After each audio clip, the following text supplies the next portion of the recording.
Hello, friends, and welcome to another book review with your friend John Henry Sheridan. Today we are talking about F. Scott Fitzgerald, a biography by André Levot. That's a French name. I don't know how you pronounce it, but I'm going to say André Levot. Okay. Published or copywritten in 1979. I think this version is 1983. I got this on thriftbooks.com. It's probably for about $5 or something like that. And I love reading beat up books. So I will say just up front, this version, I don't like books with small print. It bummed me out when I got it. I'm like, ugh. But I did it. I just kind of have to like sit and keep the book close to my face. And it wasn't a problem. So the book is written in a style that I feel like anything that's pre-computer age, and certainly 70s, early 80s is computer age, but I don't know how much that affected authors back then, right? Anything pre-internet, I think is going to be written in a different style. And of course, anything about someone, like this is an author writing about a famous person, there's also going to be limitations from whatever the source material is available. And if you can interview people or not interview people, depending how long ago the person died, stuff like that. Like I read the Boris Karloff biography, one of them, and I felt it was very insightful, but there was still a big question mark about who Boris Karloff was. But basically I thought he's a pretty cool guy. And then F. Scott Fitzgerald. So there's a lot of that's been written about him, and like, why this guy? He seems sometimes he just seems like a loser. He comes across that way, and sometimes he's just like really sincere, a gentleman. He has interesting kind of moral conviction, but then at the same time he slips into these drunken fits and frenzies, and is very destructive and mean. It's like, but I'm sure that happened a lot to people, especially if you lived through World War I and then into World War II and through the roaring 20s and the Jazz Age and all that kind of like live for today type of energy. He also had the whole element of going to Princeton University and that sort of collegiate kind of upper class or elite type of group that he wanted to be an elite person. He wanted to be upper crust. Zelda, his wife, came from a family that was kind of upper class. And he didn't. He came from a family that had elements of poverty and some elements of being privileged. So he experienced both. So about this book in particular, maybe it is a definitive biography. I don't know how you'd write a book much better about Fitzgerald than this guy did. It's pretty long, 358 pages, pretty much. I didn't completely finish reading the bibliography, Fitzgerald's Posthumous Glory article after the book ends, but basically it's saying that in Fitzgerald's lifetime, he was popular, particularly in the 20s, but less so for being an author, more so for being this kind of like spokesperson for the Jazz Age and for personality. He was kind of outrageous and very public figure, I've heard people say he's like, him and Zelda were the first celebrity couple. So that's one thing that's very cool about people like him. It reminds me of John Lennon and Yoko Ono. Like, they're these like high profile, very public couples that, for better or worse, you can learn from. So I don't think John Lennon or Scott Fitzgerald should be worshipped or glorified in any way, but certainly respected for who they were and what they taught us, or what they allowed us to see about ourselves through their public lived example. And I think there's a certain generosity with just living very publicly, faults and all. That's so people can learn from who you are in your glory and in your shameful actions, if you will.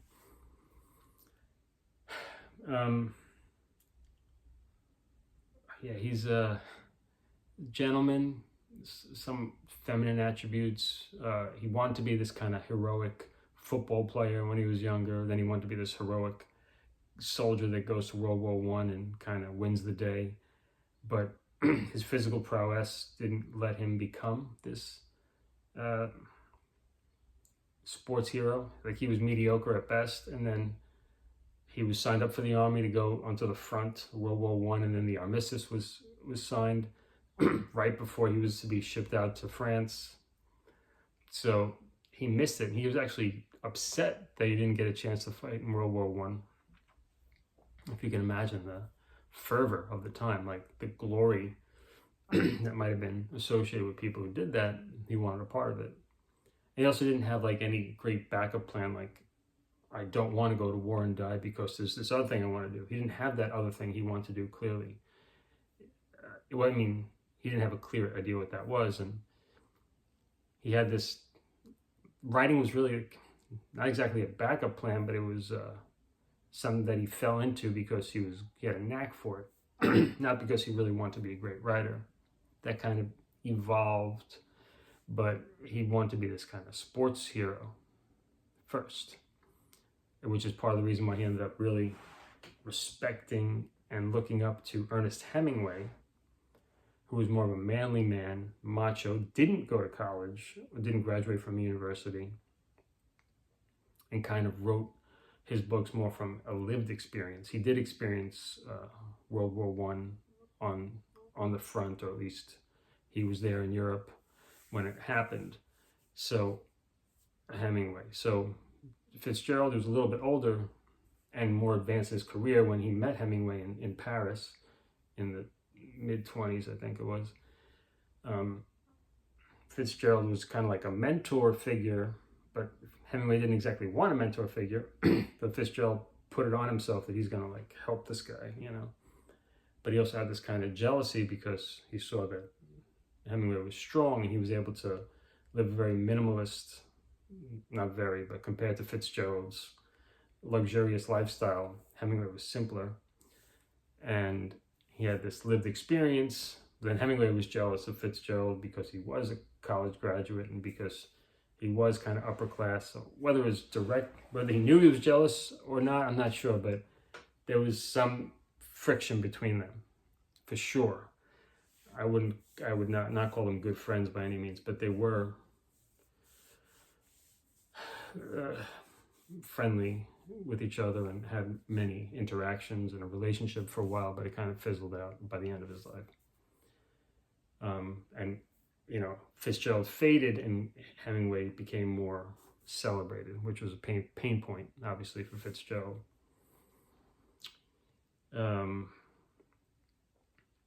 Zelda was this kind of wild flower, very social person. Fitzgerald courted her. Let me call him Scott. Scott courted her for a long time before she said yes. And there were a few romances he had before her, but mainly she was the girl. And then I think he sold his first book or his first novel was published, something to that effect. And then he was able to promise her, if you marry me, I can support us financially together. But before he had that financial footing, he couldn't really tempt her to marriage so convincingly. She liked him, but she thought he was a little bit not going to be dependable as a provider.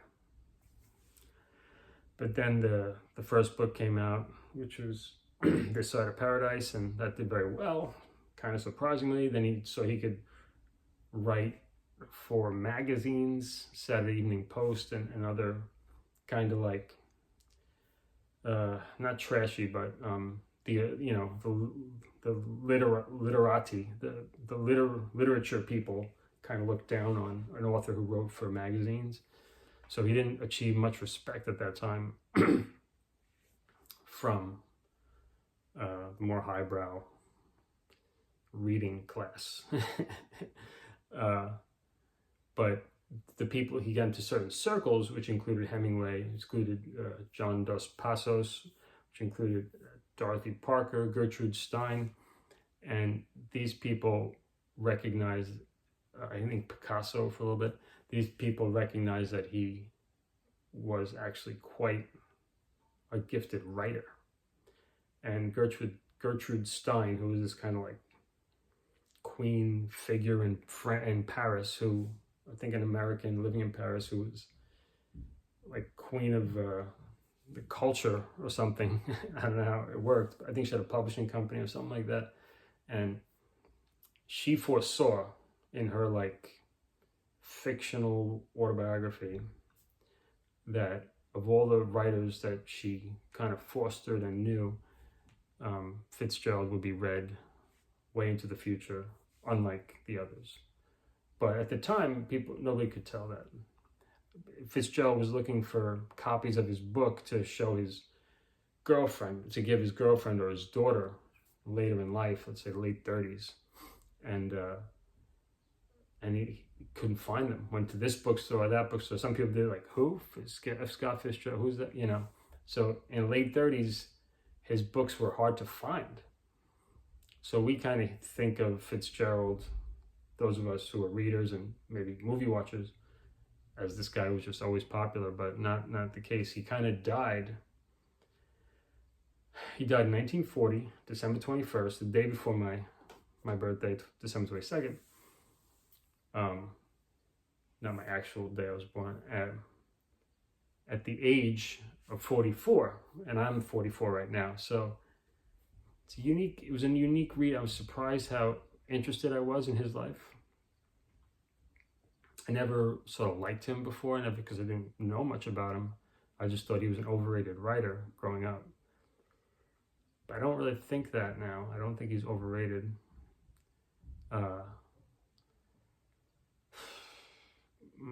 Over celebrated, possibly, you know, maybe that happened to him. Certainly reckless. Certainly a reckless guy, kind of like a rock star. With his drinking was outstanding. He should have got some medal for drinking. The amount of gin he would drink. He would drink and work. I heard Hemingway did that too. I can't do that. I could drink, maybe read a little bit. I could certainly drink and do some computer work and fun stuff, but I can't work. Anyway, kind of funny. I love drinking whiskey, but recently I bought a bottle of gin. So I remember I did like gin a bit when I was in my 20s. And mainly because my son Kai has been getting so into berries and like foraging, like what can you do in the local park, what's actually edible. And we learned that we have juniper berries like here and there locally. And I was like, juniper berries, Kai, did you know that that's what they make gin out of?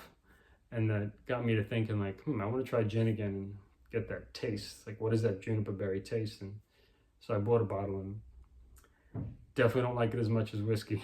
I'll tell you that. But I do like it. It's kind of funny because then I find out that his drink of choice was gin. He was just drinking bottles of gin. I think at some point towards the end of his life, he was, on average, like a pint of gin a day or more. That's a lot of gin, man. And gin, at least the bottle I have, is stronger than some regular. It's over 40 proof, over 80 proof. I have Tanqueray, which is over. It's like 47% or something like that. So that's, and it makes me more tired than whiskey. It knocks me out. So I can't imagine what this guy was, how he was functioning with that. But truth was, he wasn't.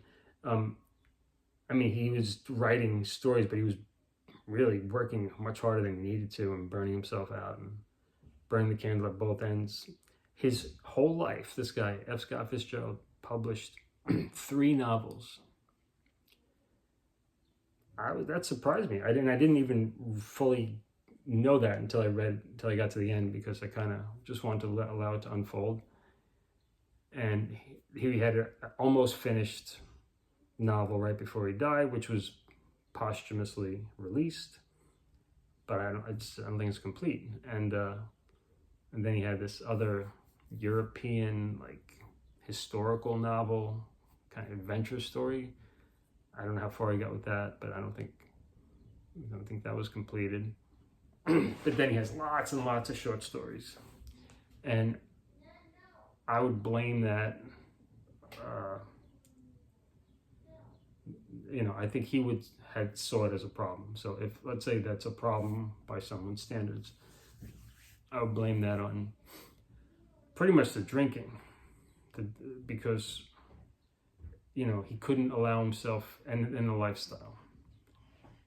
He just couldn't allow himself to work on something with discipline for a long time, mainly because he always needed to have money coming in, because he kept running out of money and going into debt. So, but he lived a highfalutin lifestyle, traveling here and there, renting really expensive places. So he wasn't willing to change that.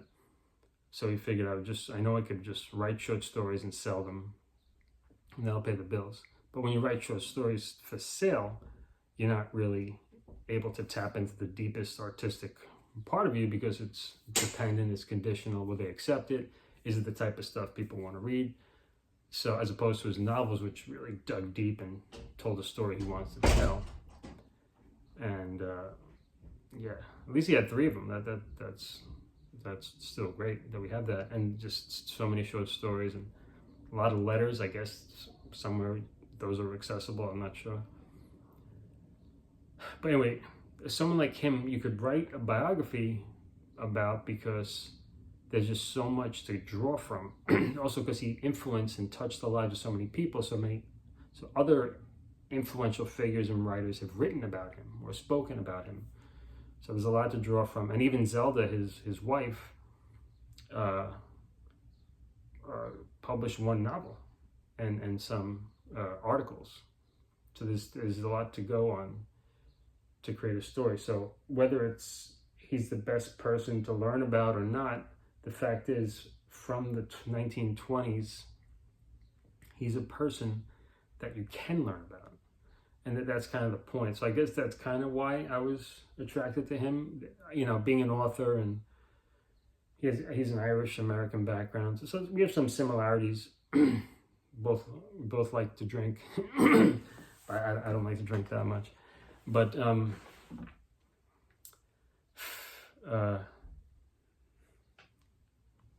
main thing is that you can learn about him. And since I want to learn about the 20s, and I find it really hard to learn about the 20s, watching black and white movies from the 20s helps. It all helps, but it's really hard to get a picture of what the 1920s really were like.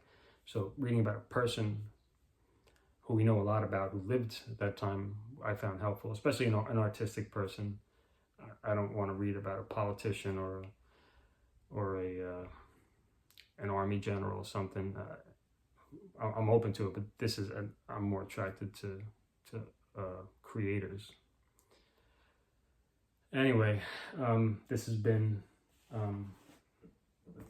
quite an adventure. I'm a little sad that it's over, but not really. I'm really happy it's over. I've been working 4 books during this process. This is the first one. Next one I'll be done with shortly, and you'll see what it is, because I'm not sure which one I'll finish first. Anyway, do I recommend it? Only for people who are really curious about Fitzgerald, or are really curious about the era he lived in. It's not an easy read, but there's a lot of good stuff if you have patience and you're willing to just kind of just soak it in.